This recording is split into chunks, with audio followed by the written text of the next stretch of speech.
Dear investor, 2021 has ended.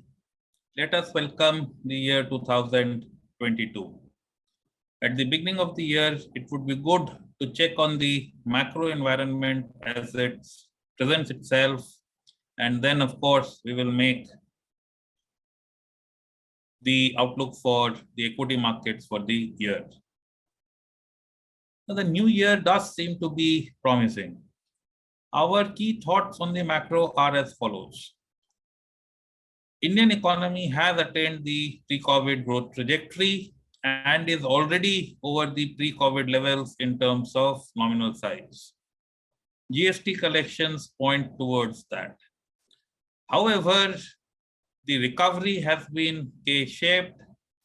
Now, that may not be considered very positive. What has happened is that the more affluent sections of the society have bounced back quicker versus the not so affluent sections.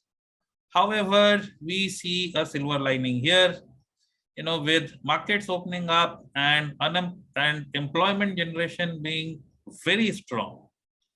People lagging in the recovery are now experiencing a good demand, and this should drive the next leg of consumer demand and hence economic recovery, as these guys satisfy their pent-up demand. On the external sector, things look stable. Our currency reserves have grown strongly. They should grow more if India gets included in the global bond indices, which is being talked about, and it could get in potentially around $30 billion. This would help BOP remain in surplus and INR to be stable versus the USD. We would want to point out that now strong exports, particularly in IT, reduce our dependence on capital flows to fund BOP. IT exports, we note, are now greater than oil imports at $70 to $75 oil and maybe even up to $80 of oil. So on balance of payment, on external front, on rupee dollar, things do look manageable according to the needs of the country, and not being influenced very much by what is happening offshore. On inflation, we do expect pressures to reduce as commodity prices have already started to correct. This is something that we have been noting in our various videos. Logistic costs have started to move down. Higher logistic costs was one reason for higher commodity prices, and as this variable becomes normalized, we are looking at commodity price reduction as well. At the same time, the monetary stimulus that was extended around the globe is also normalizing. Fed has already indicated a faster taper, and if this was the cause for higher inflation, that should also help bring inflation down.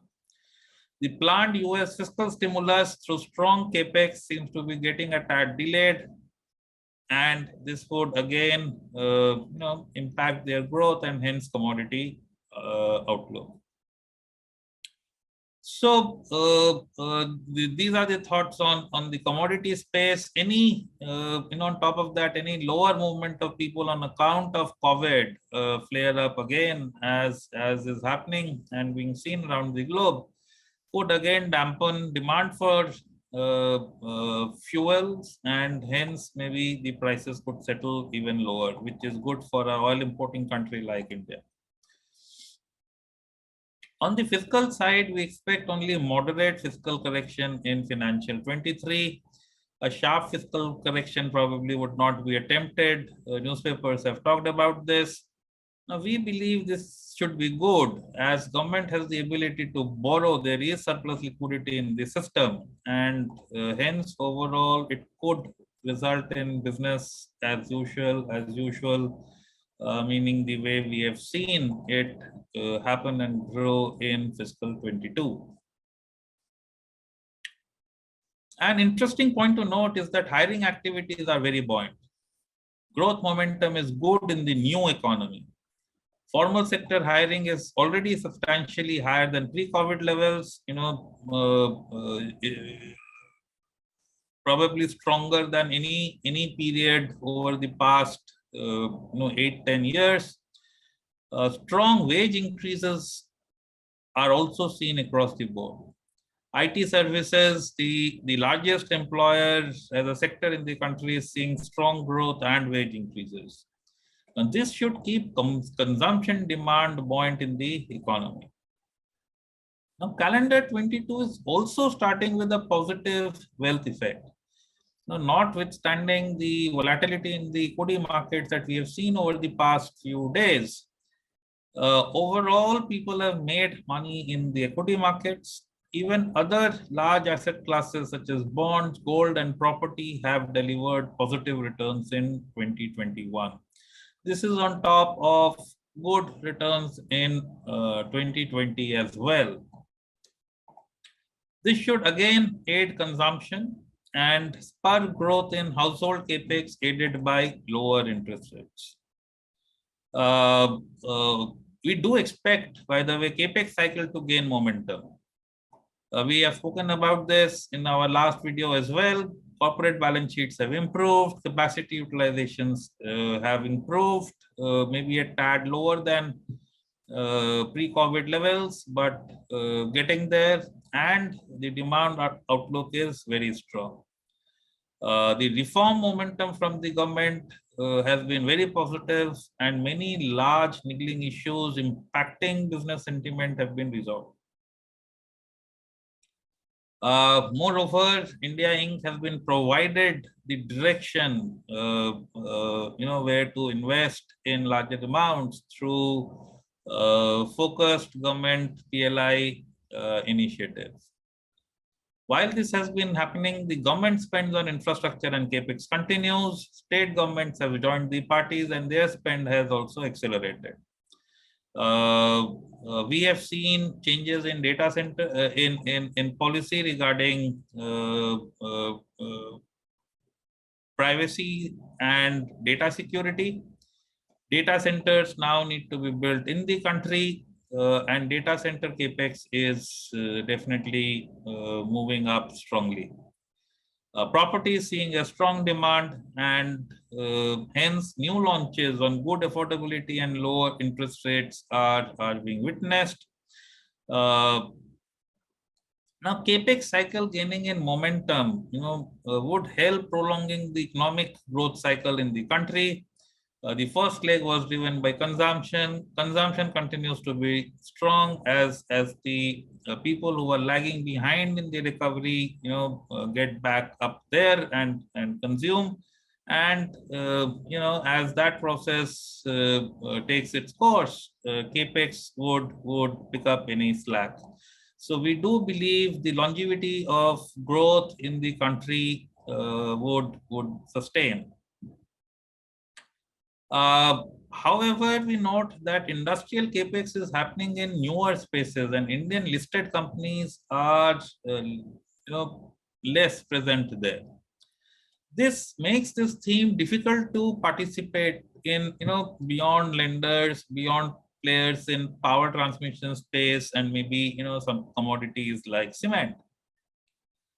As a consequence of some capex and continued retail, credit expansion, and of course improvement in interest rates that is expected over the course of the new year, banks should see better margins. Credit costs are already low. The direction is good. We do believe credit costs could get lower, leading to ROA ROE expansion.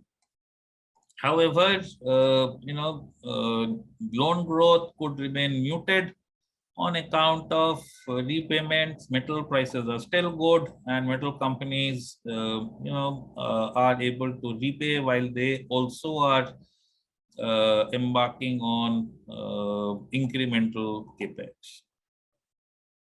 With those thoughts on the market, let me now come down to the outlook on the equity markets. In the month of December, the equity markets corrected sharply. The period saw large volatility. 20th of the month, markets fell over 3% intraday, one of the largest falls seen recently. FPIs continued to sell strongly in the month of December as in November. Financials in particular have seen continued selling in the secondary markets. The big reason for selling has been IPOs. So it seems like selling in the secondary market to fund investment in the IPOs has been happening. So overall, sale by FPIs in India is $0.7 billion, for example, in November, while headline numbers in the secondary market seems like closer to 30,000 crores. However, secondary market sales are depressing prices, especially in financials, one space which is seeing a lot of selling for no reason to my mind apart from trying to find monies for the IPOs. Going forward, we do expect to see two large IPOs, from LIC and NSE, and this phenomenon could continue. And this is something that the market would have to digest. That said, coming down to the earnings outlook, with the correction in market, valuations have dropped. We are over 10% lower than the market peak, and valuations have corrected by a similar percentage. FY23 for EPS for Nifty is estimated to be in the range of 850 to 870. We have been working with the 860 number. At current levels, it implies less than 20x valuations for financial 23.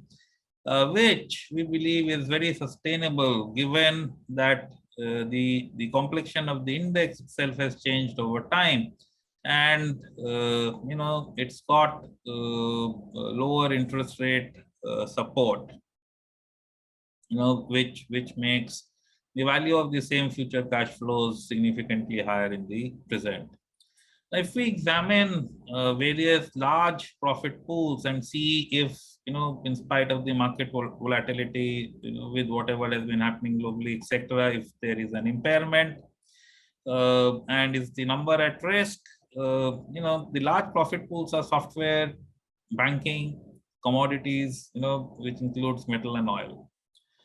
Now, as we speak, software continues to witness robust growth, probably more robust than what was anticipated. Accenture brought out results and upped its guidance materially, from up to 16%. They are not talking of up to 22% growth. Banking continues to see improvement. NPAs continue to get better. Our channel checks show that the collection rates, even in the most risky of lendings, the microfinance space has improved substantially and continue to improve incrementally as we go forward.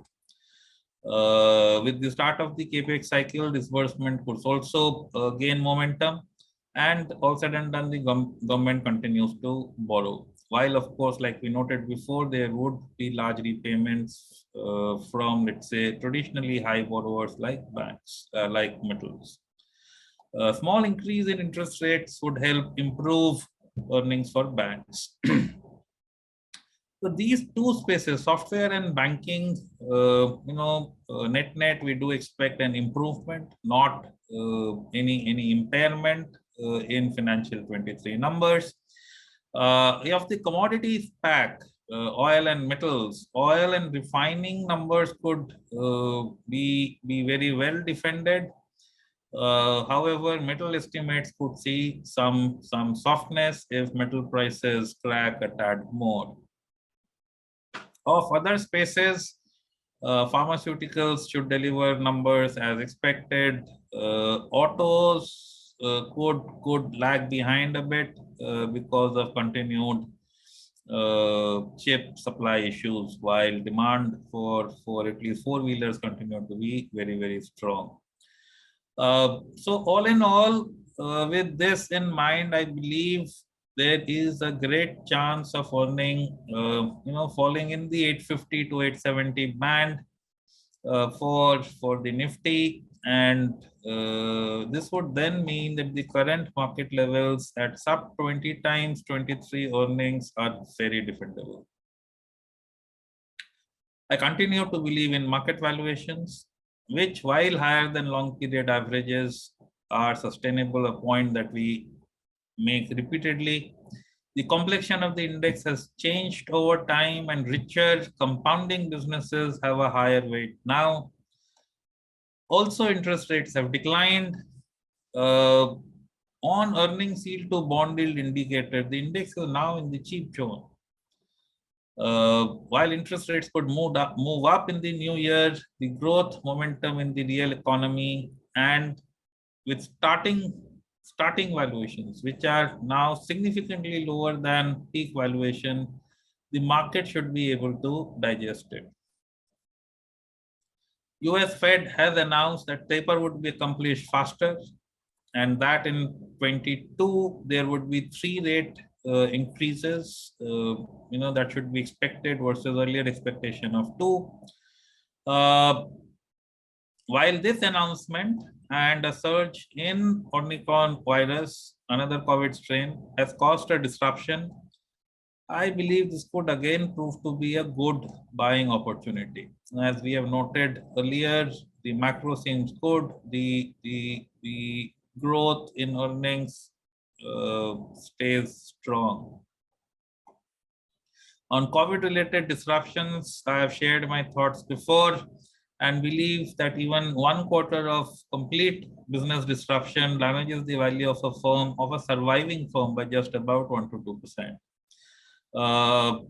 In the same manner, if we look at how the last taper impacted market performance in India, we have noted that Indian market, post the last taper in 2013, moved more on account of our own internal issues such as demonetization, IL&FS crisis, banking sector backdowns, etc. on the negative side, and reforms like RERA and GST on the positive side, and also positively, celebrating the election of a new single-party stable government, rather than what was happening in the US. In any case, this time around, we have seen solid growth in forex reserves over the past 3 years, and the liquidity in the banking system is surplus.